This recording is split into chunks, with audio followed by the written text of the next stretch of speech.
Berserkers 1396. Plague Monks 3082. Almost even battle there. So Plague Monks lost 241 gold in that fight. Yeah. They did worse than the Marauder champions with great weapons, who did quite poorly.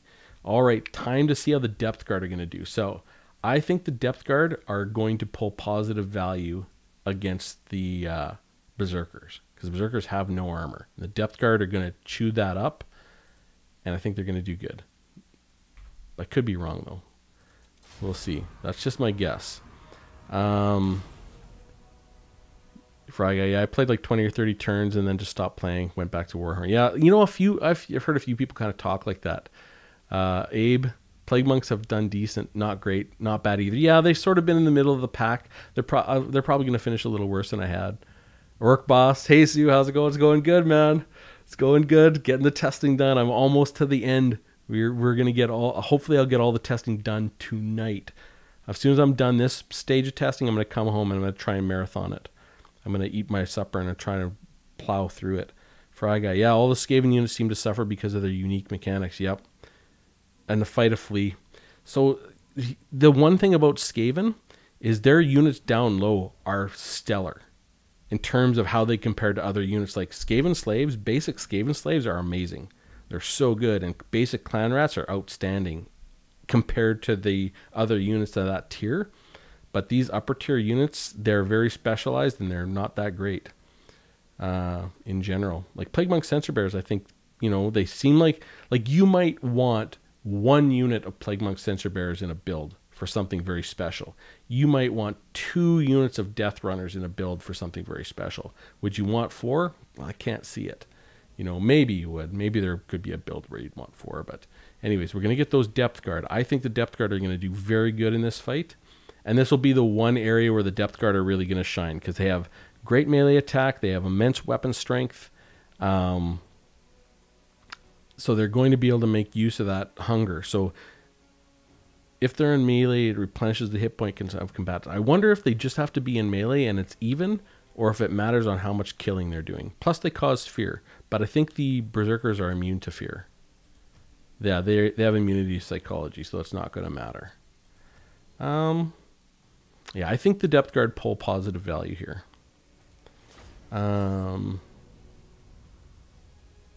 Orc Boss. Yeah, Plague Monks, the 751s are amazing as well. The 751s did pretty decently. Like I think they did all right in the overall set. Yeah, the Depth Guard, the big problem the Depth Guard have is they only have 45 models. So here we go. Time to see if the Depth Guard get the job done. Boom. Okay, 51. And the Depth Guard have 90 armor, so it would be better if they had 100, but 51. Okay, and 122, copy V. Okay, 51, here we go. Oh, man. That off the charge, the Marauder Berserkers taking a chunk out of them. No, the Depth Guard are not going to do that good. Depth Guard are doing quite poorly, actually. There we go. Jeez, those Berserkers just continue to impress. They continue to impress. 58-48. 58-48. I'm glad I got them in here for the testing. They've been a very interesting unit to run everything up against. So 826.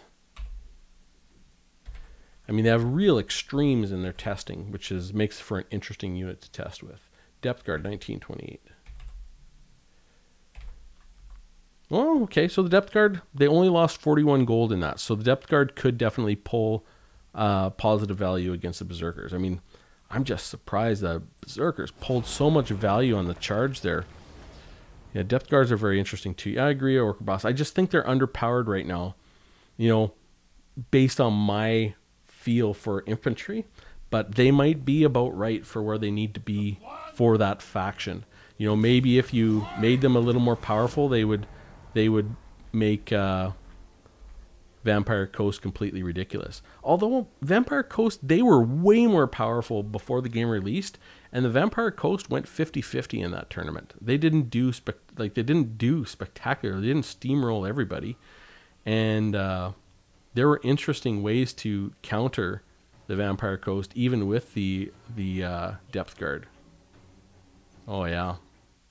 Whoops.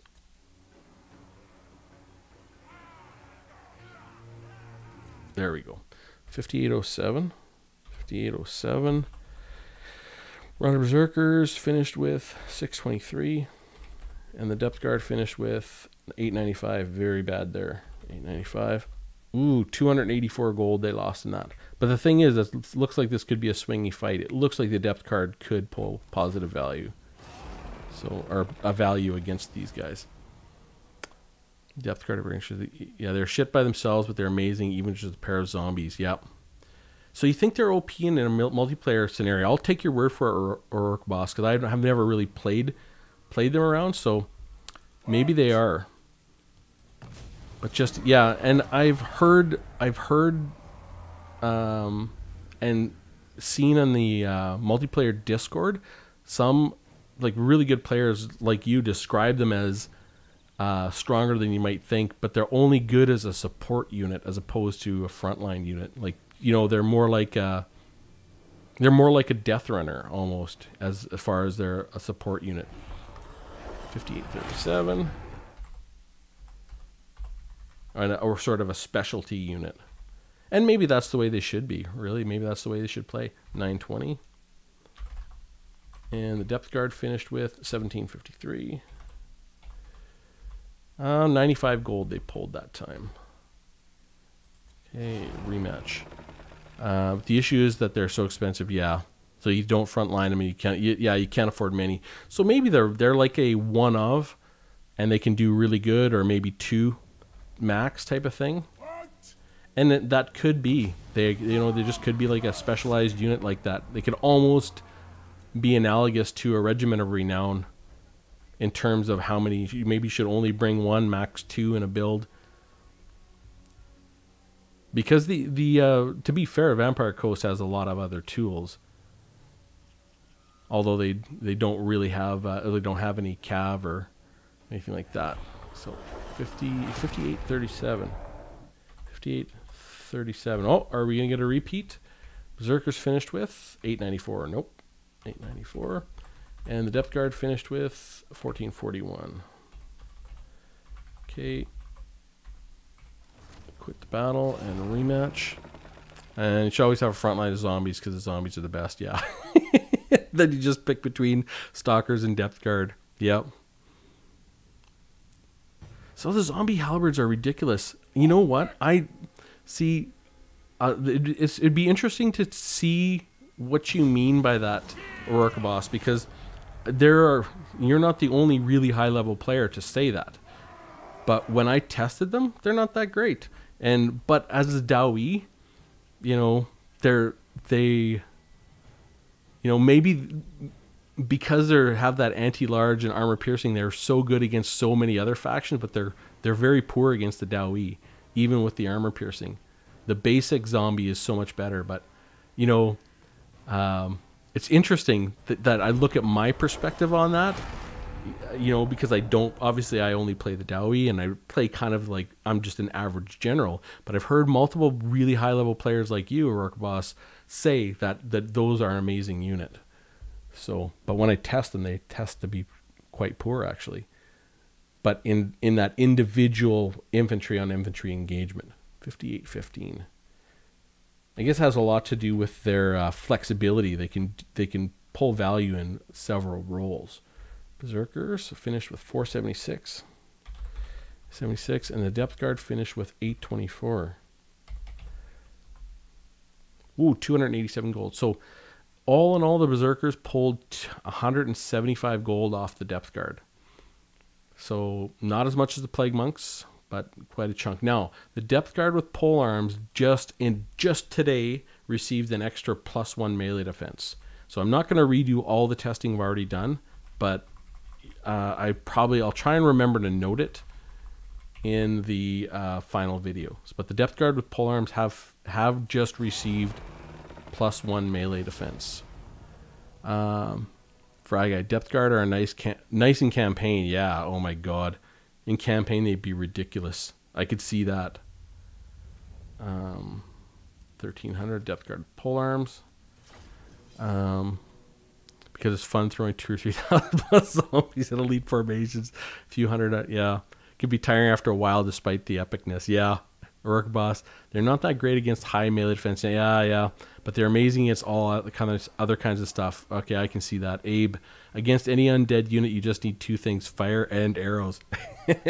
Yes. Orc Boss, with healing and the nature of what they're doing AP damage, they just have enough melee defense to make them they have that staying power.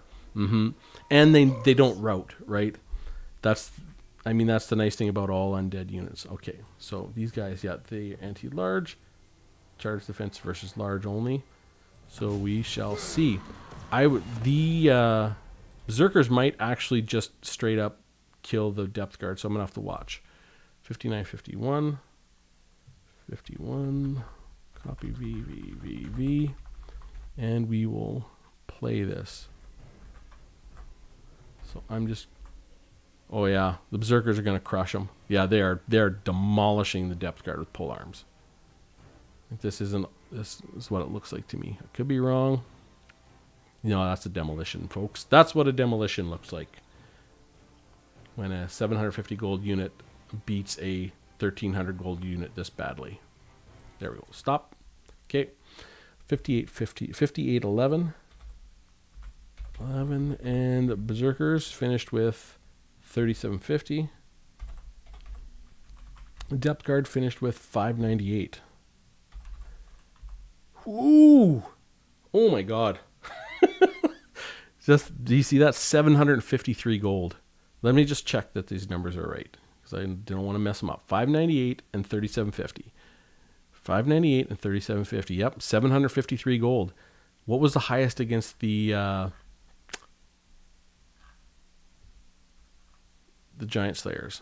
662 gold against the Giant Slayers. The Giant Slayers might not finish last, folks.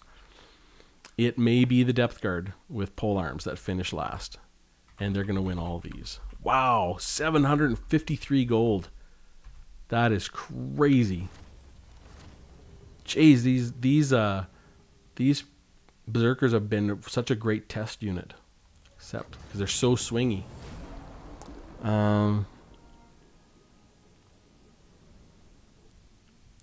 Abe, undead lack artillery and range, so when they don't have cav, then a lot of ranged units will do the job. Yep, and just one good unit that holds the line with good range support makes a difference. That's a very good point, Abe.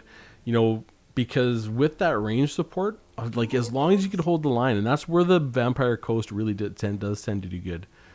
Worker Boss, so they damaged armored monsters, infantry, and cav. Yeah, and they're so cheap for what they're capable of. Yep, high flexibility. The Depth Guard with polearms are so shit. Yeah, oh my god, they're doing bad. Zombies all the way. That should be the motto. That should be the motto for Vampire Coast. Zombies all the way. But just look at how bad they're losing. Oh my god. That is a crush. And that's even before they get into their mechanic. The Berserkers. So I'll watch their leadership, and as soon as it's below 0, we stop.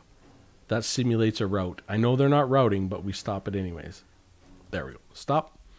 58-13. 58-13. Wow. Berserkers finished with 3487. These look like consistent results, folks. It won't be as bad, but 845. 845. 659 gold. Looks like we have ourselves the worst unit of the whole test. I didn't think it was mathematically possible, but turns out it was. To have a unit that would show up and lose more value than the Giant Slayers against the Marauder Berserkers. But we have found it. It exists, and here it is. Yeah, Coast has artillery and very good range. Yeah, Fry Guy. His next unit testing should be using this mod and having one unit or a hero versus several doom stacks of Skaven slaves, and comparing the kills and hit points and time until retreat. So Fry Guy, that reminds me of Heir of Carthage's series he did for a while, which was awesome, was called How Many Peasants. I don't know if you ever watched that series, but I wish he would have kept doing it. That How Many Peasants series was fantastic. Rourke Boss. So you can't just hold and shoot them down that simple. Yep, agreed. Okay. Yeah. How Many Peasants. That is one of the most epic series of all time, and I don't know why he stopped doing it, because it was so awesome. How Many Peasants. Oh my god. That still makes me laugh just thinking of that series. It was so good. Oh man. Leadership, and boom. Oh shit. Crap. See, I should have freaking pressed play. I lost all my data. I mean, I have the depth guard data here, but they have 0 health, and that's not there, so I got to redo the damn test. Frick. Rematch. I did watch it, and when he stopped it, it left a void in my life. Fry Guy, you and me together, brother. We both have that void in our lives. Worker Boss, you can start a How Many Rats. Oh, maybe I could do a How Many Rats series.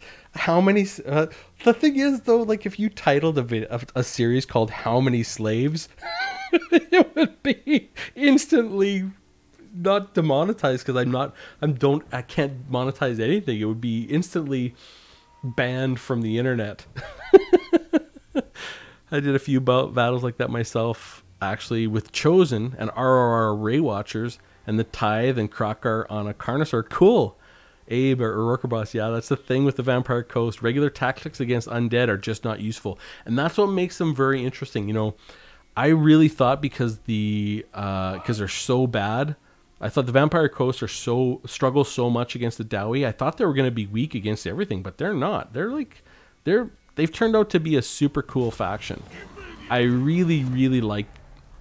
I think in a lot of ways the Vampire Coast are my favorite faction outside of the Dowie, not because of their units and everything else like that, just because of what they represent for the rest of this game. They're gonna make the rest of the game amazing, because there's so many possibilities now that have been opened up with what CA has been able to do with this faction, and how much work and effort they put into the Vampire Coast. I just love it. Like, I think this Skaven, the Skaven Lizardmen DLC that's coming, I think is going to be outstanding. There we go. Stop that. 5824. And much needed. Actually, the Skaven, hopefully the Skaven get, I think it's Jezzail's, and some of their other units. I mean, it's really Jezzail's is what they need more than anything, I think. 5824. But Rattling Guns, freaking fantastic. I just can't wait to see it. 5824. It'll be so interesting to watch them. Berserkers finished with 3895. And the Depth Guard finished with 877. Holy, 691 gold. Yep, this is a definite trend. See defeat. And go here and rematch.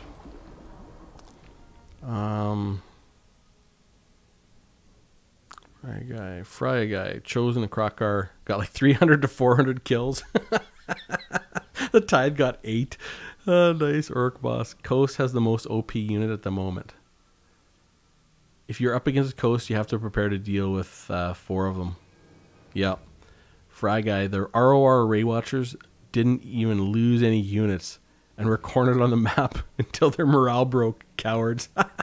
Barely killed more slaves than they had units. Yep. Rourke Boss. Because on ladder it's limited to 4. Oh, is that the Necrofex Colossus? That Necrofex Colossus, I had a game against Wyvern where he brought 4 Necrofex Colossi, including the Regiment of Renown and the leader who uses that amount. It was a long game, but I mean, just the Dowie have too much. They just have too much against the They have too many tools against the Vampire Coast.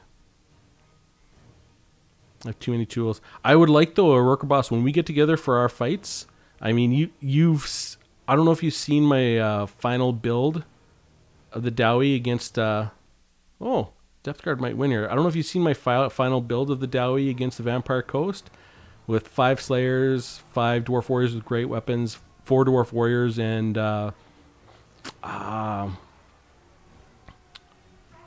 Ironhammer.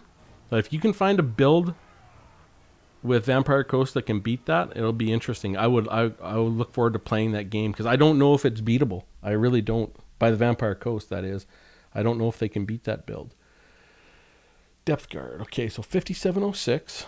5706. Berserkers finished with 1063, so that's much closer. 1063. And Depth Guard finished with 438. And that is 534 gold. Yeah, much closer. I was still at Crush. Concede defeat. Yeah, and a rematch. It's deck droppers with handguns.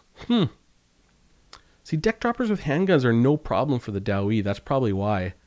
Because, yeah, you're right. I was searching for the name of it. Yep. Normally call them flying guns. Yeah. It doesn't seem that hard to beat. I haven't lost to any dwarfs with Coast yet. Really? Okay. Well, you know my build. You can bring anything against it. I mean, I know you're like 10 times as good a player as I am, but I think I'm still going to win that. Abe, Sue, by the way, you need an army to fight the vampire on your Belegar campaign. You're right, Abe. Oh my God. So yeah, I'm a little bit ahead in that campaign. That is a tough campaign. I mean, I should have thought about that sooner because, I didn't really build a vampire army and I didn't take the time to build a vampire specific army, and I should have. Okay, a few Dwarf Warriors, Shields be the whole line, yeah, and the rest quarters. I agree, because they have more ammo than Rangers. Yep, I agree. You're exactly right. That is the right army to build against a Vampire Fry guy. If he's 10 times better, then he should only bring a tenth of the gold. I'm telling you. Yeah, but I only came back playing for 2 days. Yeah, but you're Orca Boss, you are a world-class player, top 20 in the world. I am like an average general. So yeah, I'm up for some proper education from me. Yes, Orca Boss, that is not going to happen, but we are going to have fun. Because when we play, hopefully between some of our games, I really, really want to develop and understand and make a Dowie build that's going to do good against Chaos, the High Elves, and the Dark Elves, because they all play so similar. And I want to work on that build against really difficult competition, because it's hard. Like some of the builds that I do against Chaos, they work really good, but it's hard to know how good your competition is. And then I'll do a fun build against the High Elves, and it'll work really good. And then I'll play against a good player. I'll go find out how good they were, and they crush me. So it's hard to find the right balance. So it'll be fun to actually do some games against those three factions with the Dowie Depth Guard. So 58-26, and it'll be really fun to build that build. And I know you have some builds, Orca Boss, against those factions. Okay. Oh, speaking of Wyvern, he just showed up. Okay, so 10-9-13. So 58-26. 26.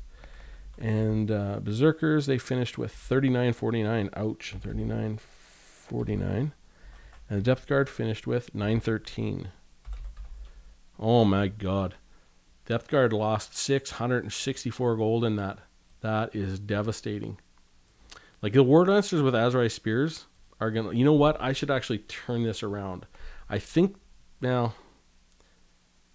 War Dancers with Azrai Spears are going to lose really badly. I'll just do this fight normally, and it is what it is. So end the battle. Oh,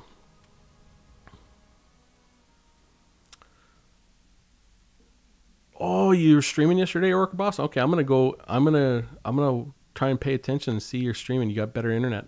Abe, make peace with all the Tomb Kings in the south, and then crush with your allies in the south. I forgot their name. Yeah, it's Crack Azul. Crush the Greenskins in the south. Yep. I am just trying to push. I'm just trying to get to a stable position right now. Yeah. Worker Boss Chaos and HE are manageable. You know, I hope that's true, because I struggle against those three. It's really hard to deal with Dark Elves and Beastmen. You know what? I don't mind playing Beastmen at all. Maybe Beastmen can abuse dwarves. We'll play that game, Beastmen versus dwarves. If you have an abusive build against the dwarves, bring it. I have an abusive build against Beastmen, so we'll see how our abusive builds do. Abe, with the dwarves, I think it's better to play defensively because of good range unit and good artillery. It is. It's always. I mean, that's what the dwarves are meant to do, right? Play defensively. So let's go to. But I mean, especially in campaign, but this has been that Bellegarde campaign is tough, like really tough. And it's just a vanilla campaign. It's not anything special, right? So, who am I playing? So I got War Dancers with Azrai Spears are fighting next. War Dancer as they're 950. Okay, War Dancers, Azrai Spears. Yeah, they are an anti-large unit, but they have 49 melee defense. They might do okay. 20% physical resist, and they're not going to do okay. Who am I kidding? Start that battle. Worker Boss. Yeah, we can play a series where you take all the factions against the dwarves and see how you're going to do. I would love to do that. And you know what, Worker Boss? I will play against your dwarf builds, and we can do a series and go back and forth like that. I would absolutely love to do that, because, I mean, I'm not great at multiplayer, but I would love to get better. Like, genuinely better. See, where I make up a lot in multiplayer is just all my unit testing, and I think my builds generally suit me pretty well.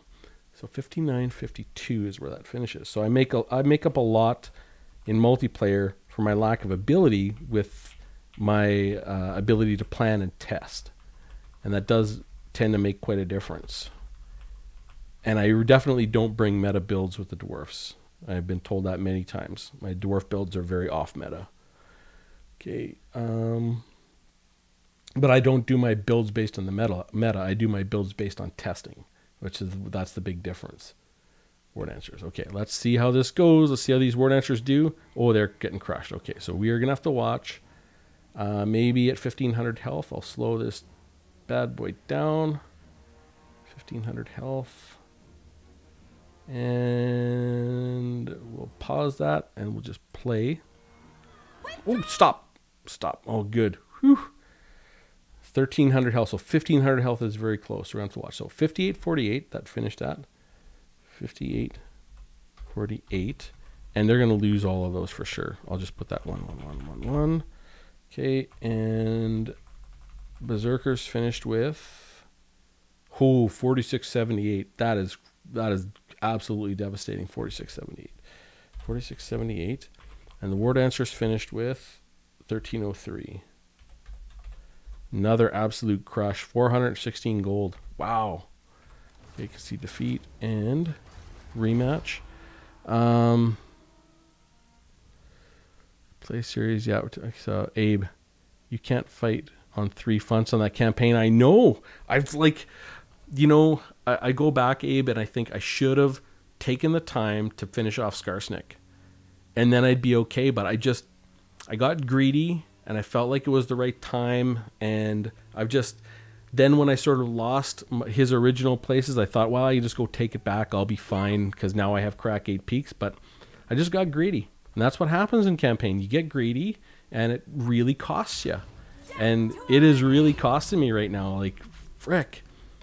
I mean, it wouldn't be costing me as much if there wasn't this freaking weird alliance between the vampire counts, the von Karsteins and the Greenskins, where the vampire counts are literally have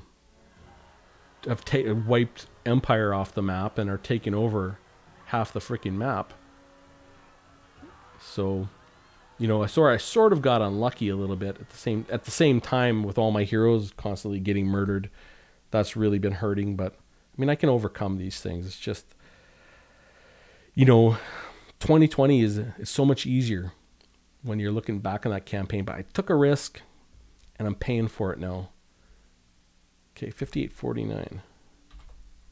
49. Berserkers, 52.68. Holy shit. 52.68. Wow. And Azrai Spears, 14.75. 1575. 442 gold. That is crushing. See defeat. All right, rematch. I used to be obsessed with using vampire counts and Wood Elves and Empire against the Dowie. Yeah, I think dwarves are very suitable for you. Yeah, I mean they are. Like I'm an engineer in real life. I'm cautious. I mean they fit me, and I've role played dwarfs since 1983. So 83 would be, I guess that's 35 years now. Longer than that, I guess. It's more about formation. Yeah, you don't require the micromanagement, and I don't have the micromanagement to do it, so that's really nice. More about formations. Dwarfs are the most beginner-friendly faction to start with in multiplayer. Dwarves are easily the most beginner-friendly faction. They don't have a real high skill cap, so I get a lot of really good players sometimes don't enjoy playing them because, you know, with factions like Empire that have a high skill cap, Bretonnia, Skaven, that can be really fun and interesting. Dwarves really are. I thought it'd be something like Chaos with strong infantry. No, for beginning MP, dwarfs really are because you can be static and still be good. But Chaos I think is a pretty good. It would be a good next step because of the strong infantry, though. Frag, I agree. Drew, just want to stop by and say, hey, keep up the good work, Sue. Hey, thanks, Drew. Appreciate that. Appreciate the words. We're almost done. Almost done the fourth test, and I am going to try and get this done tonight. I don't think I will, but I'm gonna do my best. Play. Oh, stop. Pause. Okay. So 5906. 6. And the Berserkers finished with 5244. And the War Dancers finished with 1447. Okay. So we've got the Berserkers. 2 more tests here. Okay, 2 more tests. Rematch. Seriously, thank you for sharing your testing with us. Yeah, thanks, Drew. Appreciate that. Frago, geez, I didn't even notice we were on War Dancers now. You know what? Lots of people don't notice elves. Don't feel sad, Fry Guy. Elves are, yeah. Elves are pretty forgettable, to be perfectly honest. I think you're not alone in believing that elves are invisible or forgettable. I think that's pretty common, actually. Okay, 1650 and boom. Okay, 5905. That one ended at 5905, and the Berserkers finished with 5382. 5382, and the War Dancers finished with 1489. Okay, 450 gold they lost time. Very, very consistent this test is because it's so crushing. The more crushing a test is, the more consistent it tends to be. It's not all the time, but it just tends to be much more consistent. Yeah, they're getting skewered. Sorry, just got a phone call. Yeah, no worries, Orca Boss. Fry Guys, amused to learn that according to Dirthu's face was messed up by the dwarfs. Yep. I didn't know that, and until Fry Guy, I was watching I think it was a stream with Lore Master Sotek in it. It was not his stream though. It might have been Turn's stream. I don't know. It might have been who would win. And Turn and him were talking, and Turn was saying it was something about Dirthu's face, and Lore Master Sotek said, yeah, that was chopped off by the dwarfs. I didn't even know that, so it's really cool. Yeah, Rourke Boss, if you think about it. Yeah, what dwarfs are easily the most friendly. You really don't need to micro that many stuff. Yeah. Like, I think that's why... I mean, I've done a few beginner videos for the dwarfs because I think even though I'm not that great of a player, I can outlay something that is good for beginners. And because I think it's aside from dwarfs being beginner friendly in terms of they're easy to play, it's also beginner friendly in terms of they're easy to want to play. A lot of people because lots of people know and understand dwarfs intuitively even before they get to this game, because everyone knows dwarfs are defensive, right? I mean, even from the Lord of the Rings and the Tolkien dwarfs are very defensive. They're very sturdy And the same with D&D dwarfs. Same with dwarfs from, Dwarf Fortress. They're sturdy, defensive type of units. So it's easy for people not only to understand in terms of how to play them in multiplayer, they are very intuitive in terms of how they stand up in the fantasy pantheon of what you would expect units to be, where someone may not understand Vampire Coast very easily because they wouldn't even know what they mean or where they come from. But immediately dwarfs are defensive and they play how you think they should play. Okay, so 5913. Okay, go. Whoops, just a second. Oh no, these Azrai Spears have a little more health in. Let me keep going. I stopped a little too early.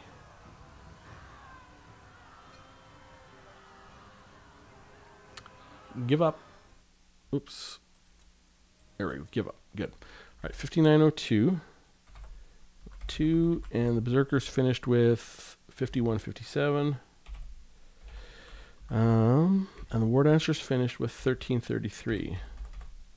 Okay, lost 442 gold, the War Dancers did. Jeez, these Berserkers. I'm going to save that. We're going to get to the Wildwood Rangers next. So concede defeat. Go here, end the battle. Fry Guy, in Forgotten Realms, jungle wild dwarfs were really? Wild jungle dwarfs are a thing? They're almost like wood dwarfs? Really? So Forgotten Realms, is Forgotten Realms where Drizzt Do'Urden comes from? Because I read the whole set of Drizzt Do'Urden novels and loved them.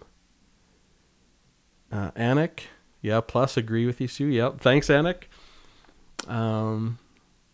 Orc Boss, you and mechanically dwarfs don't have any monsters, calves. Yeah, they're just they're easy on your ability to ease you into the game, because you can play poorly and just by picking the right units with dwarves, they will make up for it. Berserkers are Wood Elf's worst nightmare. No kidding. Holy crap. We're going to see how they do against these War Dancers, Wildwood Rangers. Because Wildwood Rangers aren't precisely an anti-large unit, but they have much better stats. So in their immune to psychology, I don't know if that'll matter. I think these Wildwood Rangers will get crushed. Will the Berserkers beat them straight up, though? They have 40 armor, so that's a little... I think they have 40 armor. I'll double check. So they might actually win there. Yeah, Drizzt came from Forgotten Realms. Yep. Yeah, I had a Drizzt phase as well. Fry Guy, you and me could be like brothers.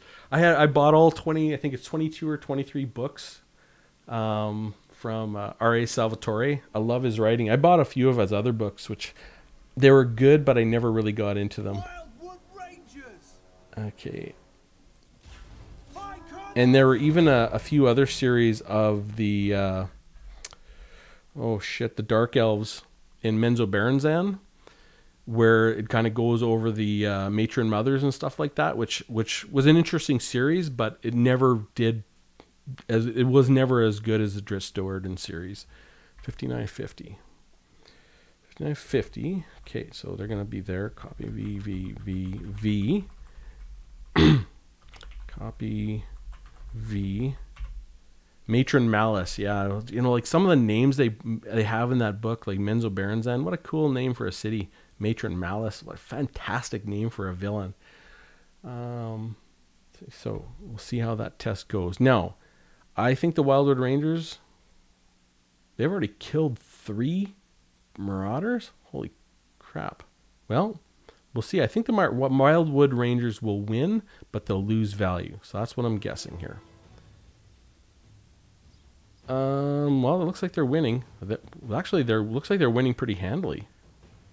Well, now that the Marauders have their mechanic, they're doing better, but the Wildwood Rangers look like they're going to win.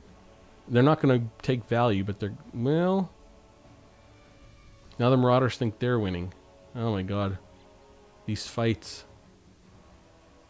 Okay, I'm just going to hit play here so I don't lose this test. Should be a...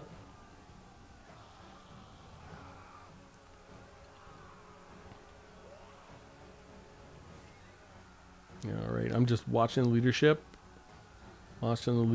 And stop. Wow. Marauders won straight up. It didn't look like they were going to, but they most certainly just did that. 57-46. 46. Yeah, you're right, Worker Boss. Freaking Berserkers are the bane of Wood Elves. But Wood Elves could freaking mow them down with range, though. That's also Very true. So the Berserker is 1592. 92. And the Wildwood Rangers, 571. That's surprising. I thought the Wildwood Rangers would win. But it looks like the Wildwood Rangers can win that. So we'll see how that goes. Oh, did I get the date down there? Yes, I did. Okay. Concede defeat. All right. In a rematch. Spam 6 Berserkers and just watch them tear through the ranks. Oh, same with Forsaken. Yep. Fry Guy. The wild jungle dwarfs lived on this newly found continent on the other side of the ocean, the west of the Sword Coast. Really? West of the Sword Coast. Aurora Boss. Watch Forsaken instantly rout all those elves. Are beautiful to watch. I think watching elves get crushed is beautiful to watch no matter who does it. Aurora Boss. Fry Guy. Yeah, I read the first 10 or 12 books and then forgot about it. And then years later, I realized they wrote more Drizzt books. It was like, maybe I'll catch up later. You know what? They are worth reading. I would just go and read them again because they're so good. Rook Boss, yeah, they'll lose. Zerkers beat all Wood Elf infantry. Really, yeah. When I play against Wood Elves with Norsky, I always bring as many Berserkers as I can. Yeah, fast. The moment the line is engaged, they're just going to win. Yeah, really. Berserkers are they're a fun unit to test. And they're proving to be a very good test subject because their results are so extreme. So the more extreme the results, I think the more interesting in the results are. And it might make for a better test. I don't know. I can't say that for sure, but it's definitely interesting. And the tests go fast with the Berserkers, whether they win or they lose. And I think that's actually really good. Oh, shit. I'm just going to pause that. When did they lose their health? 571. So they got a long ways to go. 571. There we go. And oh, got them. Okay, Wild Rangers 5808. 808. And the Berserkers 2296. 2296. And the Wildwood Rangers finished with 479. And they lost. Looks like the Berserker's going to win all these, is what I would say by that fight. Yeah, 399 gold they pulled off them. It's all value right there, boys and girls. 399 gold. All value.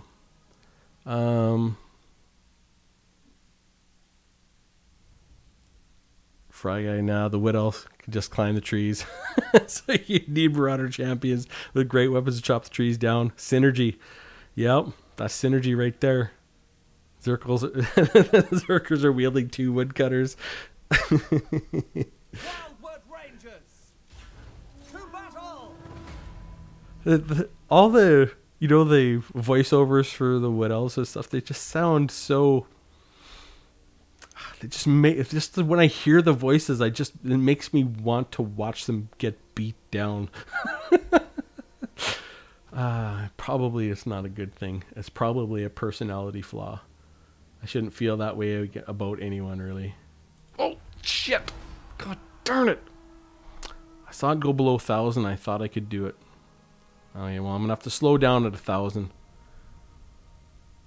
I lost that test because I'm dumb. All right. Okay. Wildwood Rangers. Wildwood Rangers. Yes. You go get them. They're Wildwood Rangers.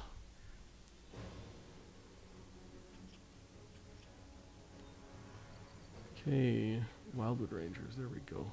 So I'm going to pause this at. I'm actually going to press play at around 1,000. So hopefully we can catch them, and boom. I shouldn't miss this test. Like if it's running on play, my reaction times are almost always fast enough to catch it. I mean, I could. There we go. Yeah, there we go. Okay, 57, 52. I mean, if I was a little younger, maybe I could run it on fast forward and catch it, but my reflexes are not what they used to be. And the Berserkers, 1798. Wildwood Rangers, 533. 342 gold. 2 more tests, and then I will bring all the data up, and we'll see how this set of tests against the Berserkers panned out. Should be interesting, actually. We know the Chosen are going to finish number 1, and the Depth Guard with polearms are going to finish number 24. But how everyone else in between does, we kind of know, but I always like to see them ordered. It's very satisfying to order them all after everything's done, to see how everything looks. Okay. Those Berserkers are taking it to them. Just taking it to them. And we'll call that 1,000. Oops. I'm going to go a little slower.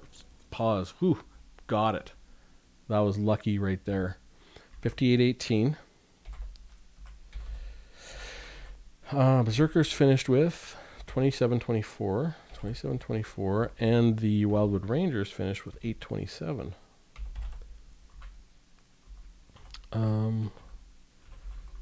Okay, there we go. Concede defeat. Rematch. Last test. What else run away so quickly? And they sound cute or work bossy. That might be the right word for it. I always suck at StarCraft. For some reason, Warhammer Multiplayer got me really into real-time strategy games. Cool. You know, I actually really liked, I think it was Warcraft 1 or 2. I never really got into Warcraft 3. I enjoyed it, but I didn't play multiplayer or anything. I just enjoyed the campaigns because it was really fun, because there's actually a lot of strategy to it. You know, I like games like that. I mean, Battle for Westnoth, which isn't real-time strategy, but that is a really fun free game. General Confusion plays Battle for Westnoth, and you can play it competitively as well. It's a lot more like chess than an RTS. And I have played it. I have played a little competitive on Battle for Westnoth years ago, like maybe 3 or 4. Stop. But it was really fun. 5826, because they use ELO ratings just like chess. 5826. 5826, and Berserkers finished with 3258. 3258, and 1023. All right, so 369 gold ended. So we're going to save that, and I'm going to go up to here, and we're going to grab all of our data. Actually, I'm going to go plus, whoops, insert columns, insert columns, insert columns, insert columns. I'm going to grab all this. Okay. And we will get the data sorted by column E. Whoops. E. Ascending. Okay, that'll put everyone in the correct order. Wildwood Rangers tested last, Bestigor tested first. And I will put here, I don't know what color they will be. Berserkers, let's color them yellow. They're not really yellow, but we'll color them yellow for fun. And I'll say Berserkers. Okay, and now I do have everything set there. Yeah, everything's in the right order. Okay, so now we're going to go get the data. So Berserkers, and we'll start with the battle time. Okay. 1, 2, 3. 1, 2, 3. 1, 2. Let's make sure I didn't miss any. Yeah. Okay. 2, 3. 1, 2, 3. All right. 1, 2, 3. 1. Okay. Copy that. Bring it over here. So where do I want this? third in. So I'm going to go V.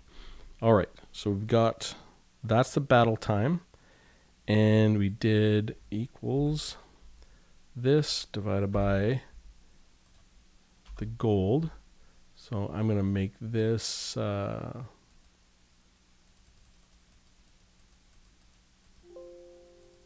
up. And we'll just do, what, do 3? Up, yes. And I'll just pull this all down. Okay, and we'll go to next. I think we do 1, 2. Okay, so we'll go get the rest of our data, and then we'll sort everything out. Go back up to Berserkers, and we'll get our gold data. Berserkers, okay, that's foot squares. Yeah, Berserkers. Okay, here we go. Gold. Okay, gold. Gold. Gold. 1, 2, 3. All right. Whoops. 2, 3. And 1, 2, 3. Whoops. Fuck. 1. Good. There we go.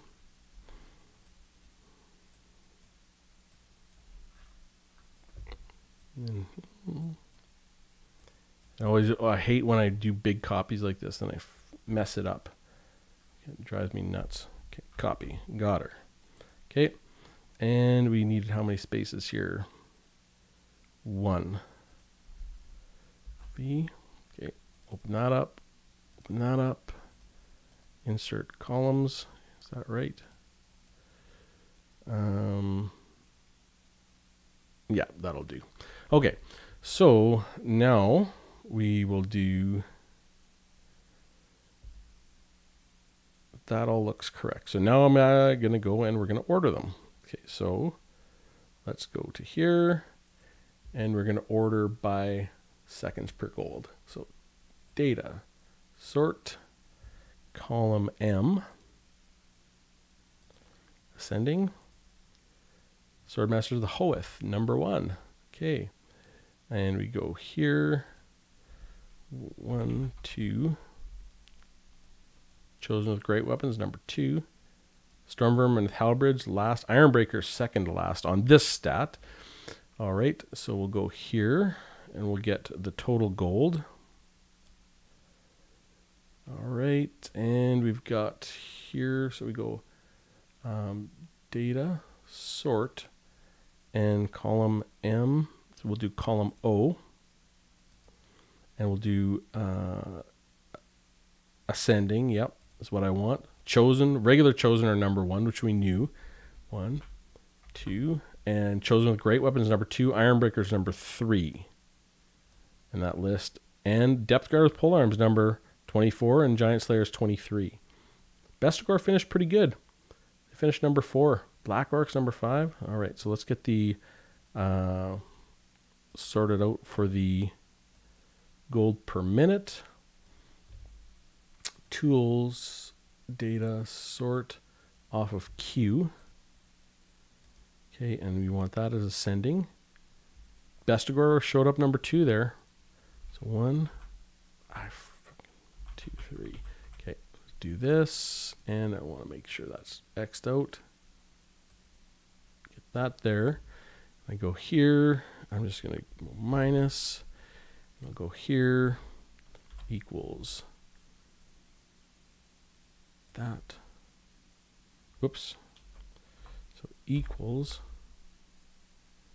that plus that plus that. God damn it. No, delete. Let's do this just for fun. That equals that plus that plus that. All right. And we'll drop that down. I'll make this smaller. And I'm just going to open up a column, insert columns. Okay. And I'm just going to copy this one over. Okay. Now, I'll grab this whole thing. And we'll see who did the best against these Marauders. Okay, so I want to sort by K. Data, sort K. And I want ascending, yeah. Chosen with great weapons it is, huh? 1, 2, 3. I thought the Chosen would have been it, but nope, Chosen with great weapons. Number 2 was Chosen. Number 3, Bestigor. Number 4, Harganeth Executioners. Number 5, the Swordmasters of Hoeth. Remember, the tests were pretty disappointing for the Swordmasters of Hoeth. Greenskins, Black Orcs, number 6. Chosen with Halberds, number 7. God, like Chosen with Halberds, that's ridiculous. They are so OP for that infantry engagement. But I guess, I mean, they are chosen, but still. Hammers, number 8. Ironbreakers, number 9. Now, that's surprising. I thought Ironbreakers were going to finish higher, but Phoenix Guard. Phoenix Guard, number 10. Storm Vermin, 11. Temple Guard, 12. Depth Guard finished 13, so not too bad. The Depth Guard did okay. Marauder Champions, 14. Sisters of Slaughter, 15. Blackguard and Acheron, 16. Plague Monk Censor Bearers, number 17 out of 24. That's disappointing. They finished just ahead of the Azrai Spears. Death Runners, 19. Giant Slayers, 20. Marauder Champions with great weapons, 21. Wow. Wildwood Rangers, 22. Stormvermin with Halberds, 23. And the Depth Guard with Polearms, 24. There we go. One more set of tests. I'm just going to save that. And we'll go here. The last set of tests is going to be against the Longbeards. And then we will be able to do our top 5, bottom 5. Okay, I'm just going to go back to chat here. Fry Guy. It's too bad Ratmen and Goblins were a thing. Yeah, the comedy of seeing the Azur trying to assault the Karaz Angkor during the War of the Beard from the surface would have been a worthwhile treat to watch. Yep. I like the idea of each general spending the same amount of gold instead of building up your city to win economically. Yeah, Worker Boss. So that's the difference between campaign and multiplayer. Is multiplayer campaign has a lot of depth, even in campaigns that you're going to win. Let's say you have, and for those that watch a lot of campaign, the satisfaction of watching campaign, even if you're going to watch 10 people and they're all going to win the campaign, is to see how they do it, how they optimize their campaign, and how they get through tough spots and stuff like that. Yeah. This day is more like Bible. Bestigors. Now everything makes sense. Worker Boss. The buffs really make them into one of the best units. Bestigors are good. Like, they're pretty solid. And, you know, they've been tinkering around with Bestigor stats for a long time. Fry Guy, remember when that show Deadliest Warrior was out? Yep, I remember that show too. And they said they had an advanced game simulator to test the results when they showed the computer screen. It had an Excel spreadsheet on it. Yep, I remember the Deadliest Warrior too, and I was like really excited about seeing it because that kind of came out as, well, I mean, MMA has been out for a really long time. I know I loved it when the first, 3 or 4 MMA, big MMA fights with Hoist Gracie and everything else like that. It made such a, it changed, that thing changed the face of, what is my live stream screwed? It seems to be showing just the screen. So I'll go back here. I'll escape out of here. Concede defeat. Yes, end that battle. I don't know if the live stream is frozen or not. It looks frozen to me when I'm looking at my visual of the live screen. But anyways, so we'll go back here. I think very interesting, and I don't know what time it is. It's 6:18. If I eat supper and I get back, I'm not going to get through this testing tonight. Who am I kidding? I'm definitely going to go grab some supper, and I'm going to come back, and I'm going to do some more testing with the Longbeards tonight. And we'll get some preliminary data, but I won't be able to finish it tonight. I know that for sure. So I got that saved. I got this saved. So Orca Boss. Bestigors were a status Tomb Guards in Game 1 and the worst out of all counterparts. Really? That's interesting to know. I did not know that Bestigors were so bad. Because right now, I think Bestigors are in a pretty good spot right now. Abe, good test. Sue, yep. Awesome, thanks.